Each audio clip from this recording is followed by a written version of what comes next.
Joining us now, Will Scouch, a independent scouting. I don't know, Will. Would we call you a scouting reporter? A scouting enthusiast? I provide a service. I would say service. We'll call it that. Now, I historically have not paid a ton of attention to the draft. Part of that is because growing up in Southern California, up until the internet reached, ubiquitous levels, it was difficult to come by scouting reports in Southern California for the draft. But now this year, I've become more invested in it, and you crossed my radar, Will, and I found your channel on YouTube and your Twitter account to be pretty fascinating, pretty thorough, and I really liked the cut of your jib, for lack of a better word. So before we get into the specific picks that the Kings made, why don't you tell Kings fans how it is you decided to provide this service? Well, I definitely have always been a hockey dork. Like I was a terrible player, so I instantly started to look into more the business side of hockey and the draft and just the players coming in and out. And I was always fascinated with the future of the game and where it was going. So over the years, especially as analytics became more and more important in sports in general and hockey started to latch on, I started to sort of try to blend that in with the draft. And so over the last, I think this was the 5th draft where I really have been digging in pretty deep. I've just kept going deeper and deeper and deeper into sort of the analytics of it and trying to identify what it is that makes, not just prospects good, but just a good hockey player and how to project what that is when you see a player in junior. So for me, my big goal is use data and video and sort of, I guess, a little bit of intuition as well to identify a profile of a player and then, try to A/B it with what's successful and say, all right, where could this player end up? How valuable is this player? Are there players that are producing a lot but maybe won't project, or is the opposite the case in some other cases? So the more I watch and the more you dig in, the more you learn, the more you're wrong a lot of the time, but it's all about learning, right? So especially for someone like me who never played at a high level, never played in the NHL, AHL, whatever. So that whole played the game aspect, which I do think has a bit of sway, is not really there for me. So somehow starting from the ground up and learning is a big part of what I do. And I do that by using data and manual tracking and video analysis. Jesse, before you jump into things with Will here, real quick, your entire service that you provide, is this a solo mission where you are going through all of these players by yourself, or do you have a team of people that help you out and provide this information for others? This is almost all entirely me. So wow. I operate it start to finish. All the video production is me. I have a lovely assistant who is so gracious to help me with some script preparation and note taking and just some creative input when I go on too long about something nobody cares about, which happens a lot. So I am greatly appreciative of her assistance and support, but mostly it's me. Wow. All right. That's you impressive. mentioned that it's all about learning. Have you gotten better? I mean, I don't mean to put you on the spot with that one, but I mean, do you feel like you've gotten better? I think that one thing is, I think the word better would be a word you could use. I definitely have come a long way in terms of how I present myself and how I present my work and exactly what I'm trying to get at and what I'm looking for. I think a big thing is that I learned pretty quickly is there's no real one way to evaluate the game. There's no one perfect player. There's no one perfect tactical system. So tons of different teams can employ tons of different strategies and tactics. And depending on how you have the talent level of the players you have and how you deploy them and how you combine them, it can all create drastically different effects for various reasons. So watching teams from around the world and how they approach the game and how they play and a bunch of different players and where their strengths and weaknesses are, that to me is where I've been learning a lot and just sort of saying, all right, forget about the idea of literally just trying to order players based on how good they are. That's not really the point. The point is what do you look for in a player? What is it that you see as an impact player in the game, which I think you can argue different things, but the general end goal is still the same, which is just who's on the ice and scoring more than they're being scored on, and how is that happening? So trying to build from the ground up like a general philosophy that uses data as a backbone is kind of the ultimate goal, at least for me. And there's a lot of learning that goes on. And I would say that, yes, I'm a little better than I was in years previous. I talked to Sean Tierney from Charting Hockey a lot. I really like his approach. I also talked to Kent Wilson a ton up in Calgary. And one of the conversations I find myself having a ton is, where should the bias lay, and where does it usually wind up coming from when it comes to personnel decisions? And I find, just from my own personal conversations with former players, front office people, that there seems to be a heavy bias just towards natural talent. You know, if a player is really, really good at one thing, or is a great athlete, for lack of a better word, that will carry them longer in their career. Like, they'll get an extra shot, or they'll get an extra glance at a practice or something. Are we seeing a shift in that? And maybe do you think we should see a shift towards, I don't want to use the words intangible now that you've just laid out how much analytics you use, but you know, a player that maybe plays smarter rather than is impressive physically? Yeah, I think it's hard because it's also, you have 31 different variables. Like 31 different teams could have very wildly different philosophies on what they want in a player. And so, but in general, what I definitely have noticed is that, you know, it's one reason why I track a lot of data is because I need to use it as a check on what I'm seeing. There's lots of players that play junior hockey that are demonstrably working hard when you watch them play. You can tell. Some guys don't need to, and they're still just as effective. And how you weigh that really depends. But I find that, there's a lot of guys who are out there that are just pushing and pushing and pushing constantly. And I think teams might latch onto an aspect like that. I think bigger players who are demonstrably solid defensively already, especially defensemen, are also something that teams are looking for. There was a brief period where I felt like teams were really interested in these sort of high energy attacking defensemen. Everyone loves the Quinn Hughes and Cale Makar brand defensemen, but there's also another side of things. For example, and this is me talking, like just recently I was watching John Marino of the Pittsburgh Penguins, who is also a defenseman, but a very different brand of defenseman. And that is an area where you go, okay, like that's a different style of play that I could easily latch onto because he's effective in other areas. So in terms of biases, I think there are still definitely biases on a number of different factors. I think size, both when it's at the extreme ends of either end, can be a bias. Visually, when you look at a player, how hard they're working on the ice, I think can also mask what might be issues with that player. And whether or not it's projectable to the NHL, because in the NHL level, like you see those guys every single shift, almost all of them are working. So it's all sort of a case by case basis for me. And I always try to look at biases in the draft, especially when it's all said and done. And there are definitely stuff that still sticks out, but it's also things that sort of change based on what's sort of in vogue. Recent Stanley Cup winners have been teams that have a bit of size and physicality to them on the depth side of the game, rather than going full skill for 4 straight lines. So it depends on the team, and I think it depends on where in time we are, but they're definitely out there for sure, the biases.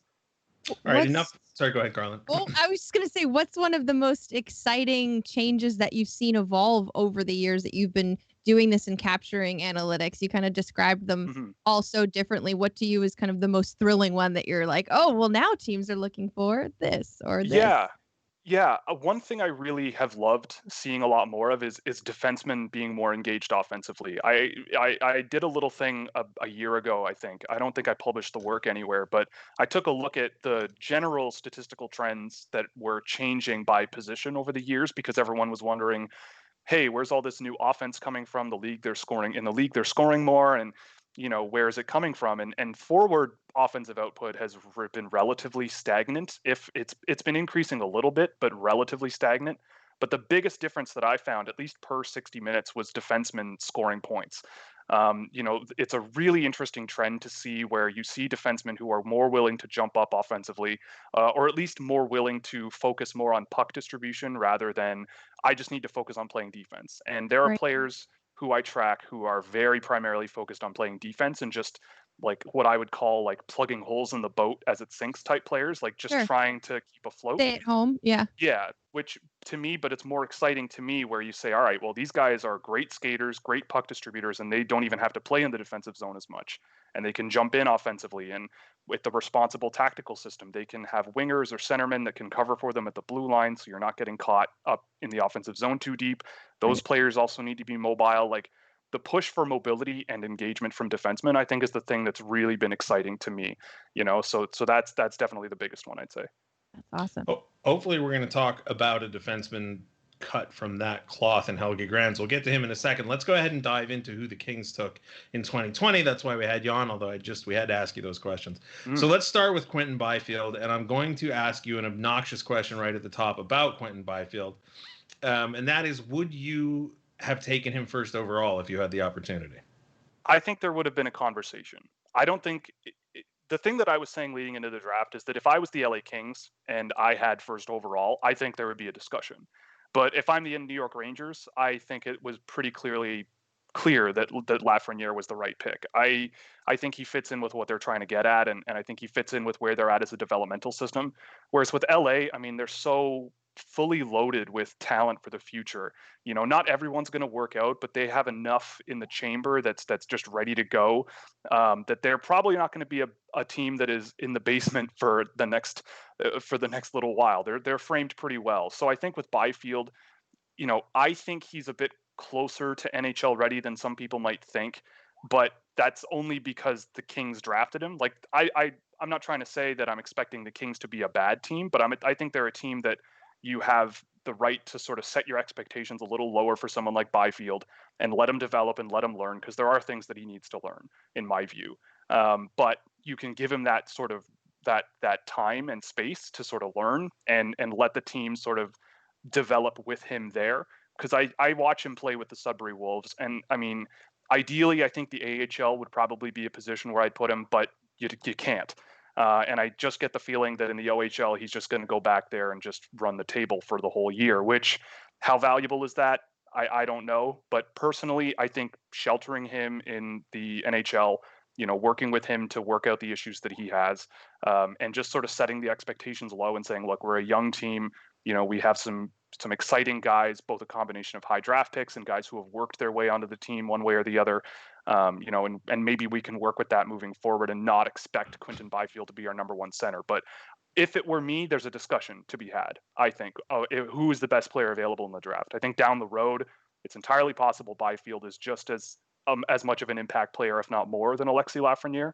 But that's more of like, how willing are you to gamble on that? Because right now, I think it's pretty clear, even though they're a whole year apart in birthday, I think it's not a gamble that I'd be super comfortable making, but I think there's definitely a discussion to be had. The pandemic may wind up being it is a double-edged sword when it comes to Byfield's development, because we're going to have the World Juniors in Edmonton that's already scheduled. There's a bubble. It's going to happen. He'll play. And then it's unclear when the NHL season will start, but the OHL is slated for early February. And now there's some debate as to whether or not they'll allow body checking, although I hear conflicting reports on that all the time. I had a conversation with Corey Stillman, head coach of the Sudbury Wolves, and asked him that question, is it possible to have nothing left to prove at that OHL level, right? That's the debate. Do you, as you said, do you shelter a guy in the NHL because there's no need to let him go and dominate one more year at juniors? But it sounds like you'd be comfortable with it, especially if it was a shortened OHL season, letting him go and just have 3 or 4 more months of domination. It's entirely possible. I don't think either option is wrong necessarily. I think, though, with Byfield, especially for a little while during the pandemic early on, there was a lot of chatter about, I think people were really focusing on the little things you can nitpick about his game that might hold him back for one reason or another. But I look at him and go, he's just barely eligible for 2020. He's almost a guy that's eligible for next year's draft. The thing I always tell people is, like, a lot of people were criticizing Byfield for his World Junior. A year ago at the World Juniors, I remember after a game against Denmark, Tim Hunter was talking about Alexis Lafreniere, saying he wasn't putting in enough work. He wasn't consistent enough. He knew he was better than the Danish team, and he just took the foot off the gas pedal, and that's not what we're all about. And then a year later, you have Lafreniere winning the MVP of the whole tournament. So, these guys are almost 11 months apart in birthday. Like Lafreniere has had an extra year, major junior. I think that the question marks around Byfield's game aren't necessarily going to be more in the spotlight if he goes back to the OHL, but the things that he needs to work on will possibly come out at the NHL level if he hasn't rectified them in the time off. It's going to be interesting though, because you're right. Like if it's the NHL, he can start playing a little bit earlier. Maybe they can gauge where he's at. If not, the OHL is not the end of the world. It's a shortened year, so he won't be there for 8 months just destroying everyone. But I certainly would go in and talk to him and say, the expectation is that you can play in the NHL, but if it doesn't necessarily go so well and we need to work on some stuff, don't get discouraged. But maybe spending half a year in the OHL isn't the end of the world. So Byfield, a big-bodied forward. With the next pick, the Kings take a big-bodied defenseman, and I'm thinking he might fit into that category you were describing earlier. That is Helge Grans, plays for the Malmö Redhawks right now. Was formerly a forward when he was like 15 years old. I think he made the transition to defense, and so his defensive style has been described as sort of having the play in front of him. He moves the puck, he gets offensively involved, but everybody sort of concedes that he needs to work a little bit on his defensive game. What do you like about Helge Grans? Well, he's working with a great fundamental set of skills. I think he's a guy who takes really good care of the puck. Like last year, the Kings drafted a guy, Tobias Bjornfot, who I think it kind of is an echo of a guy like Grans. They're kind of similar in the vibe that they give off on the ice to me. When I look at Helge Grans, I see a really good distributor of the puck, really smooth on his feet, quick through the neutral zone. Decent decision making, but sometimes it's a little bit hit and miss. But that's kind of typical for a young defenseman, especially one who's transitioned from forward recently. But I really like the fundamental tools. He's a good skater. He's got some good size. His shooting decisions in the offensive zone might be a little bit, lackluster. I'm not a huge fan of defensemen who default to that sort of shoot first mentality, but it's generated a lot of points for him on the power play so far. So he's got really, really good tools and a really nice sort of Swiss Army knife player. I don't think he's going to be a top pair guy, but maybe a penalty kill, second unit power play, versatile sort of Swiss Army knife defenseman who's not going to be a guy you worry about too much. I think makes sense. He's going to make good decisions with the puck. He's a good skater. And there's a lot to just kind of like for me, just a really rock solid pick, nothing fancy or flashy, but there's the talent profile and potential to maybe become something better. But I think and to get him where they did, I thought was a brilliant pick. Flip side of the defensive coin is Brock Faber, who has a stronger defensive game, but maybe needs to work a little bit more on his offensive skill. Do we like Brock Faber? Yeah, at 45, he probably wouldn't have been the guy that I would have pushed for if I was in the room. But, I think that considering what the LA Kings have added over the last couple of years, it's a perfectly reasonable pick. I thought Brock Faber was a great, if you like that Jake Sanderson brand of defenseman, Brock Faber was kind of like Jake Sanderson if you didn't get him. So really, really good skater, really good defensive transition ability, really good offensive transition ability. He's doing a lot of the things that to me for a defenseman are the ingredients to sort of produce points just by virtue of being a guy that you don't have to think about.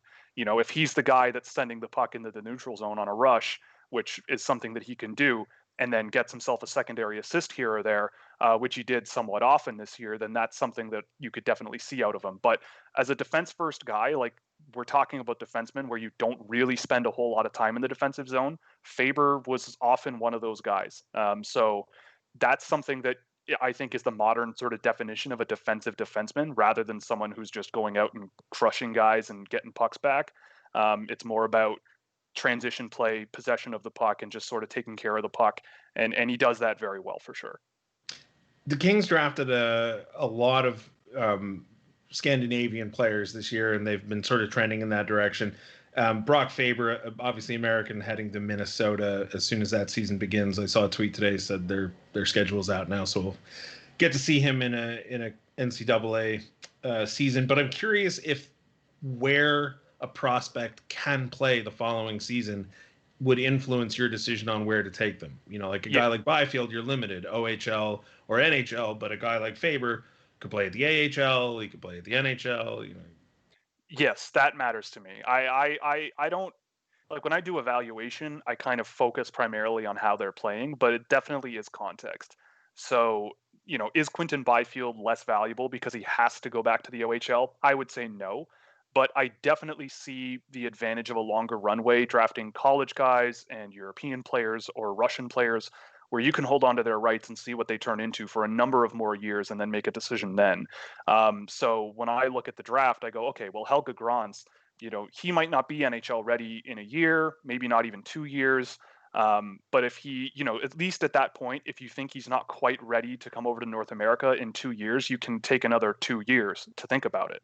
And you don't have to, you don't have to worry about it. And the good thing about guys in Europe or whatever is that they get to play closer to home. They can also bounce up and down and get loaned out to other clubs, no problem. The big thing for me is, are they going to get reps? Are they going to play?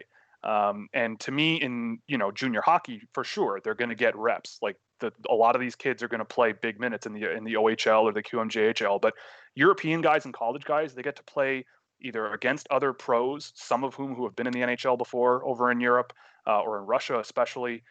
Same thing for college. Not that there are pros there, but there are much older players. And the really good programs have teams that are loaded with talent that might be 23, 24, 25 years old. So, I think there's advantages to that as long as you are aware of the context, but I definitely see it as a little bit of a context sort of thing that is a benefit that to me naturally draws me into European players. All right, we're going to go blow through the next couple picks because I keep asking you too many questions that have nothing to do with why we asked you. I love so many things we could ask him, though. It's allowed.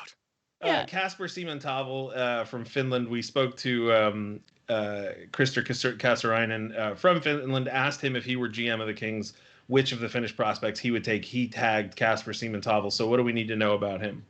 Yeah, I mean, again, I was just talking about Brock Faber maybe not being the guy for me at 45, but if Simontaival was the guy at 45 and Faber was at 66, then I'd be much more comfortable with it. So that's why I'm not too concerned. Great. For me, Simontaival in the third round is a no-brainer. I mean, the Kings do this sometimes where they just kind of close their eyes and point at a guy that just shouldn't be there and pick him, and that's kind of what they did here. With Simontaival, I mean, he's one of those prototypical skill, fun offensive guys. I mean, I've seen him really darting around the ice tons and tons of times with great offensive ability. He can pass, he can make a play, he can score it himself. He's got really good skill. Separation gear as well is really good for someone his size. I think that there are inconsistencies in his game, especially that get exposed when he plays up in the pro leagues in Finland a little bit. Defensive work rate might need a bit of work, but at the end of the day, what you're getting is a really fun, electrifying offensive winger who can distribute the puck also pretty effectively most nights that I saw him. And when he was really on, he was a real offensive catalyst. So I don't think I'm expecting him to be like a top line or even second line, major piece of a team, but definitely is a guy that goes out there and produces points, whether it's on the power play or at even strength. I mean, he can do it. And I think if he can get a bit stronger on his feet and develop his skating and speed and skill a little bit better, just to get better at what makes him special, I think it's perfectly reasonable that he's a player that we look back on as a guy that had no business being in the third round for sure. Next up, the Des Moines Buccaneers have been fairly good to the LA Kings by gifting them Trevor Lewis, and beloved LA Kings player, 2 cups with the team. Now the Kings are getting Alex Laferriere, which people also were like, wait, wasn't that the number 1 overall? Different spelling, different way to say it, but very similar looking names. What would we be getting from Alex? He's a little bit of a smaller guy. Does that impact his game at all, or what have you noticed about him? Yeah, I mean, I think, he's one of these guys that I didn't see as much of as some other guys, but what I did see, especially after the draft, looking back, I think it's a perfectly fine pick here. I mean, he's got good skill. Some of the data that I have on him, I didn't track any games myself, but I do have some results data that shows that at even strength, he chips in offensively much more than most forwards. There's good skill. He's a hardworking player. He drives really, really good two-way results. So, that's something that I'm always willing to bet on. If his name came up at 83, even though I haven't seen a tremendous amount of him, there's no reason in the data that I have that says that he's not a guy I'd look at. Especially in that range of the draft. And then when I look at what I have seen of him. I think a real meat and potatoes sort of skilled winger who works hard. Maybe not as necessarily the high flying, high skill guy that like a Simontaival has, but a different side of that coin. I think it's going to be a question of his sort of more physical, sort of hard working side and his size, like you mentioned, working together at the next level. But again, this is an advantage. You draft a guy like that where there might be some question marks. He's going to have plenty of time in college to figure it out. And there's really not nearly as much of a rush to get him on that NHL runway. So a lot of potential, I think, with him. But just a guy that I don't necessarily have the knowledge of that I do of the other guys. But what I've seen, it has been solid. I subscribe to the theory that goalies are voodoo and magic and don't make any sense. So the Kings take Juho Markkanen in the 4th round. Do you have any opinion on goalies and on this goalie in particular? Well, it's funny. I mean, when I saw his name go off the board, I was like, I remember that name. I wonder, and I looked him up, and it's UC Markkanen's kid, and that made me feel old. There you go. But yeah, like he's from Edmonton, and that's what kind of gave it away. But anyway, yeah, I mean, I agree. I think goalies are really hard to project. If it's me, when I'm looking at goalies, I'm trying to dig in more on goalies and trying to understand what makes a goalie special. But when I look at a goalie from a data perspective, I mean, there are services that give you access to deeper metrics that you might not get. But I'm looking for goalies that are stopping pucks year over year, regardless of the level they're playing at. Like he's had some history in the past of stopping pucks at the under 18 level in Finland, which is fine. It's, it's not terrible hockey, but it's not, if it was the, at the under 20 level, his numbers aren't as notable. But again, like you said, they're weird. Again, with him, you get 3 or 4 years to really think about it. And if you swing on a goalie at 112, it's not the end of the world in my view. Maybe not a guy that I would have gone for, but if their goalie team really likes him, then all the more power to you. Yeah, well, the Kings goalie staff has a pretty good track record at this point of churning out decent goalies, and we've got a pretty deep pipeline for goalies at the moment. So I'm not putting too much. Now, Martin Chromiak was taken in the 5th round with pick 128, and I was sort of surprised at how many people were surprised that he lasted that long.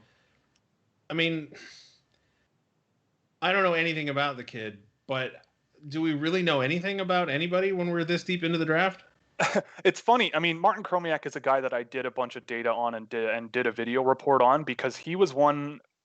Like what I've learned is it's really interesting to look at case studies that either disagree with the data or agree with the data and disagree with typical, hockey scouting and all that stuff. And he was an example of a guy who I saw at the under 18s last year and said, oh, this guy might be something. So when I started tracking him in the Slovakian Pro League this year, I didn't really know what I was looking at. And he was a guy where people were sort of hyping him up a little bit. And then when he came over to Kingston, people really started to jump on board because he was playing with Shane Wright and Zayd Wisdom. And the more I looked at him, and especially once he came to Kingston, the more and more I sort of thought, this guy might be not necessarily what the data is indicating, that at least to what people are seeing. I'm not surprised he slipped all the way to where he did. Some people had him as a late 1st rounder, 2nd round pick, maybe. I mean, I looked at him and Zayd Wisdom and Shane Wright and said, I wouldn't be surprised if Zayd Wisdom is a guy who teams really jump at, and Martin Chromiak might be a guy that you skip on. He might have been the guy that was maybe number 3 or 4 on a team's list at a given pick in the 3rd round, and just he kept slipping through the draft. I have question marks about what his projectability is. He's scoring a lot in the OHL for sure. Really good shot on him, but he's one of these guys who I don't think has the motor or pace to his game that is really projectable.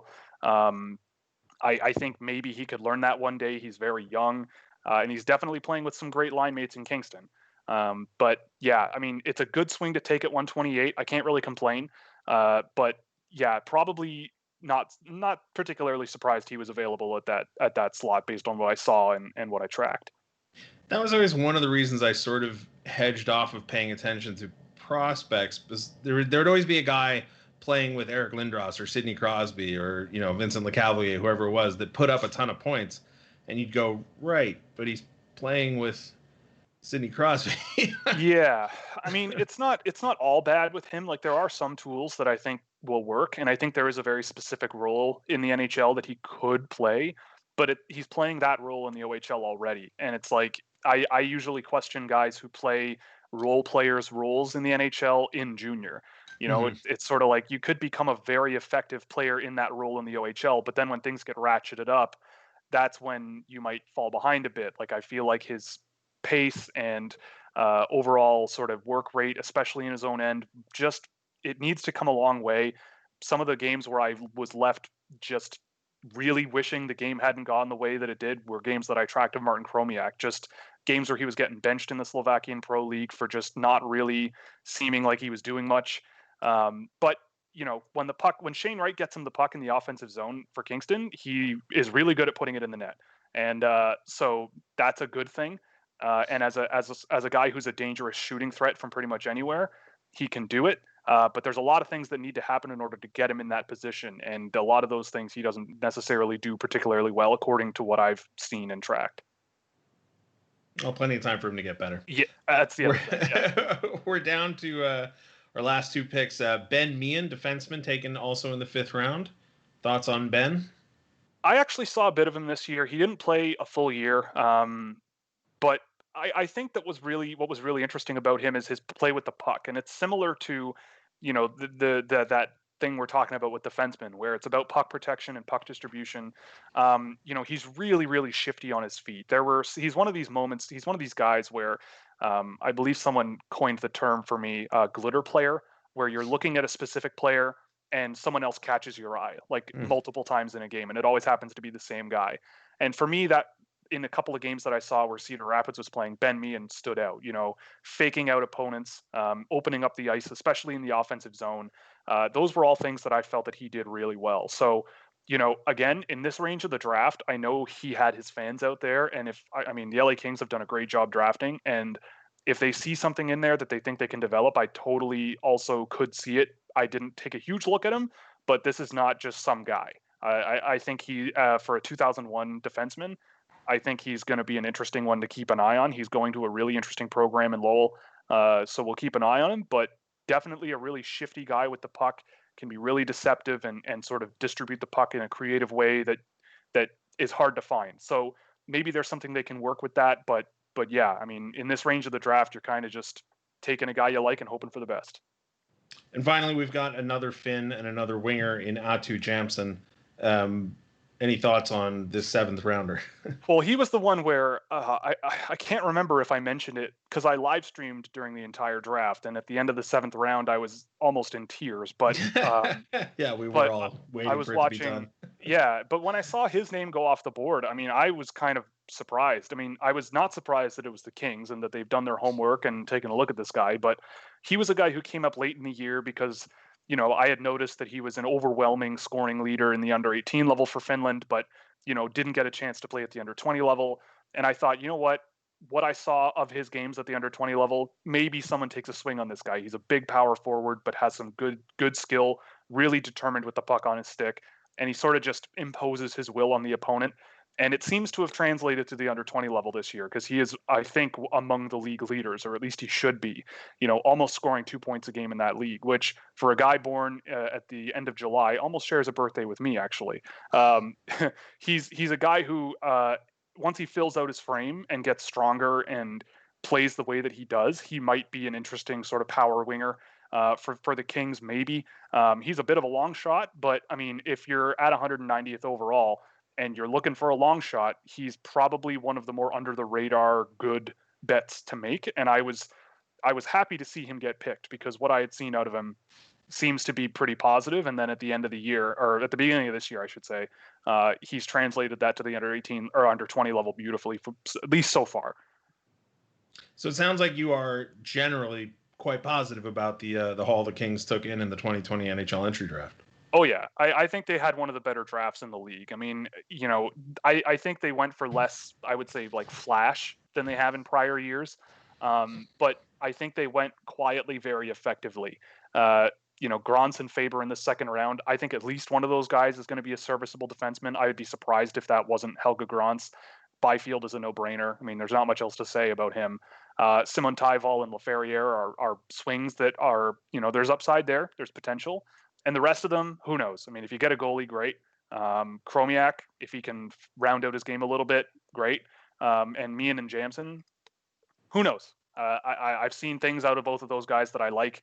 None of these picks outside of, I'd say, Markkanen were complete head scratchers where I'm sort of sitting there going like, what were they thinking? Which, is a good thing. So I think they did really well overall. Excellent. Well, we hope all of them hit, obviously, but this is another reason I never used to pay attention to the draft is that every year you pick up, I think this year the Kings drafted 9 guys and they acquired a 10th in a trade, and there just aren't that many roster spots available in the NHL for all these players to hit. But listen, we appreciate you joining us, Will, and we encourage everybody to check you out on Twitter and YouTube if you want to direct them to where to find you. Yeah, so Twitter @Scouching, same thing on YouTube, Scouching as well. There's actually a video recap of the LA Kings draft coming out at some point in the near future, so stay tuned for that. There's a team coming out every day. You can also support me directly at Patreon if you would like, where there's perks for whatever you're willing to put in every month, ranging from a Discord server to data sheets that you can access exclusively to merchandise discounts and all kinds of stuff. So check all that out. It's all searchable by just looking up Scouching on any of those platforms. I'm assuming the merch has your logo on it if you want to duck out of the way there so people can see it. Yeah, let's see the logo. Absolutely. Yeah. Yeah, it does. I do need to rework it a bit, but yeah, it is a couch. That's great. Before you go, what is a Zune and why did you want one in middle school? Oh, wow. You did your homework. That's before great. you answer, though, well, Carlin, you really don't know what a Zune is? What the heck is a Zune? Oh, all right, it's I'll let Will answer. Microsoft. You're younger than me, so I feel like I'm like lost here. Oh man, yeah, that was Microsoft's iPod. It was. I remember because I didn't own like Apple products when I was in middle school. So when iPods came out, they were only compatible with Mac products. I'm almost 100% positive that's the truth. So for me, it was like, well, the Zune is kind of cool and like all this stuff, but people didn't use it because the iPod tethered to your iTunes account, so it automatically updated. But Zune, you needed to like drag and drop and do all that. But I'm a tech guy, so I didn't really care about dragging and dropping files, and I thought they were super cool and that they were going to kill the iPod and all this stuff. And sometimes you're wrong when you're 13 years old. There's a joke in one of the Guardians of the Galaxy movies. I can't remember which one, but I guess it must be the second one. But Peter Quill's Walkman gets destroyed, and so one of the characters, one of the Ravagers, hands him a Zune and says, "Here, this is what everybody on Earth is using to listen to music these days." Yeah, see, I missed that joke completely for not knowing what a Zune is. I'm so disappointed in everything right now. It's totally understandable. I don't think anyone bought one, and they went away. I think in like 2 very years, quickly. Like it's but just. You did. You bought one. I never did. I wanted one. Oh, you only wanted one. I really you never wanted got one. No, I never did. My parents were like, "You don't actually want that," and they were right. Well, listen, Will. Hopefully, your hockey prognosticating skills are a lot better than your MP3 futures bets. So, but again, we thank you for joining. Thank you for joining us, and again, encourage everybody to check you out. Thanks very much, Will. Thank you very much.